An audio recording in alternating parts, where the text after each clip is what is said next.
फर्क बस नज़र का। एक बार एक बहुत बड़ा नेता एक साधु के छोटे से आश्रम में गया।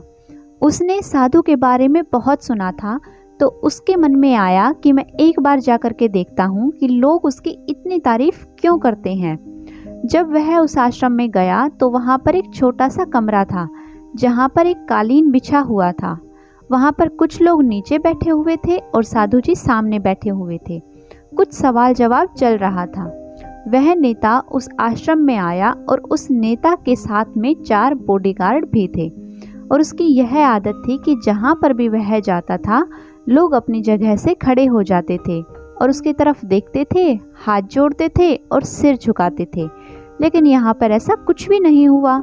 साधु के व्यस्त होने के कारण उन्होंने उसकी तरफ देखा तक भी नहीं। तभी नेता को लगा कि यह मेरी बेइज्जती है और वह इस बात से गुस्सा हो गया। नेता ने थोड़ा गुस्से से साधु की बात को बीच में काटते हुए कहा कि मैं आपसे कुछ कहना चाहता हूँ। साधु ने उसकी तरफ देखा और कहा, आप थोड़ी देर रुकिए, पहले मैं इनके सवाल का जवाब दे दूँ, उसके बाद मैं आपसे बात करता हूँ। तब तक आप अगर चाहें तो बैठ सकते हैं। बस साधु का इतना कहने की ही देरी थी कि नेता का चेहरा गुस्से से लाल हो गया और फिर उसने अपना सारा गुस्सा उस साधु पर निकाल दिया। अभी तक वह नेता बहुत तमीज से आप कह करके बात कर रहा था, लेकिन अब वह तू तड़ाक पर उतर आया। नेता ने उस साधु को कहा, तुझे पता भी है मैं कौन हूँ और तू किससे बात कर रहा है? फिर नेता ने उससे कहा कि तू चाहे सुनना चाहता है या नहीं, लेकिन मैं तुझे यहीं सबके सामने बताऊंगा कि मैं तेरे बारे में क्या सोचता हूँ। तू कोई साधु नहीं है, तू एक बहुत ही घटिया इंसान है, तू एक ढोंगी है, पाखंडी है और यहाँ पर जितने भी लोग बैठे हैं उन सबको बेवकूफ़ बना रहा है। तेरा बस एक ही मकसद है, इन लोगों की जेब में जितना भी पैसा है वह सब तेरे पास में आ जाए। तू अपने फ़ायदे के लिए इन लोगों का इस्तेमाल कर रहा है और अब मैं तुझे नहीं छोड़ने वाला हूँ। पूरी दुनिया के सामने तेरा पर्दाफाश करके रहूँगा। लेकिन उसके इतना बोलने के बाद भी हल्की सी मुस्कान उस साधु के चेहरे पर बनी रही। यह देखकर वह और भी तिलमिला गया और उसने कहा, अब बहुत हो गया, अब मैं यहाँ 1 मिनट भी नहीं रुकने वाला। लेकिन अभी भी तेरे पास मौका है, अगर मुझसे माफ़ी मांगनी है या मुझसे कुछ कहना है तो कह सकते हो। इतना सब होने के बाद भी साधु के चेहरे पर एक मुस्कान थी और वह बिल्कुल शांत था।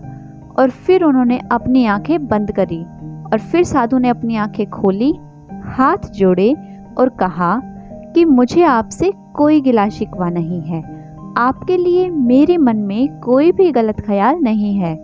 जो भी मेरे बारे में आपने कहा वह आपकी अपनी सोच थी, तो मुझे आप में कोई भी बुराई नज़र नहीं आती है। मुझे आप बहुत ही भले इंसान लग रहे हैं। और साधु के इतना कहते ही नेताजी का दिमाग 7वें आसमान पर पहुंच गया। उसके चेहरे पर एक अजीब सी खुशी थी, क्योंकि उस साधु ने वही कहा जो बाकी सब लोग उस नेता को कहते हैं। और वह खुशी खुशी उस आश्रम से अपने घर की तरफ लौट आया और जाकर अपने पिताजी के साथ में बैठ गया। तो उसके पिताजी ध्यान में थे। उन्होंने पूरी जिंदगी सिर्फ लोगों की सेवा करी और बदले में कुछ भी उम्मीद नहीं की थी।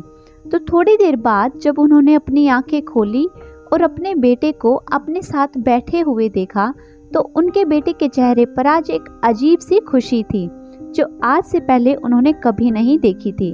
फिर उसने एक एक करके सब कुछ बताया कि आज क्या हुआ, किस तरह से वह आश्रम गया और वहाँ पर क्या हुआ, उसने क्या कहा और साधु जी ने क्या कहा। जब उसके पिताजी ने पूरी बात सुनी तो थोड़ा सा मुस्कुराए और अपने बेटे को देखकर बोले कि उन्होंने तुम्हारी तारीफ नहीं की, क्योंकि उन्होंने वह नहीं कहा कि जो तुम हो, उन्होंने वह कहा जो वे खुद हैं। और तुमने जो भी कुछ उनको कहा वो नहीं कहा जो वो हैं, बल्कि तुमने वह कहा जो तुम खुद हो। यही बात वेदों में भी कही गई है, यथा दृष्टि तथा सृष्टि। यह दुनिया तुम्हें वैसी नहीं दिखती जैसी यह दुनिया है, यह दुनिया वैसी दिखती है तुम्हें जैसे तुम खुद हो। जिसकी नज़र जैसी है उसके लिए यह दुनिया वैसी ही है। तो अगर तुम अपनी दुनिया को बदलना चाहते हो तो उसका सिर्फ एक तरीका है, अपनी नज़र को बदलो। अगर आपको कहानी अच्छी लगी है तो वीडियो को लाइक कीजिए और ऐसी ही मज़ेदार कहानी सुनने के लिए चैनल को जल्दी से सब्सक्राइब कर लें।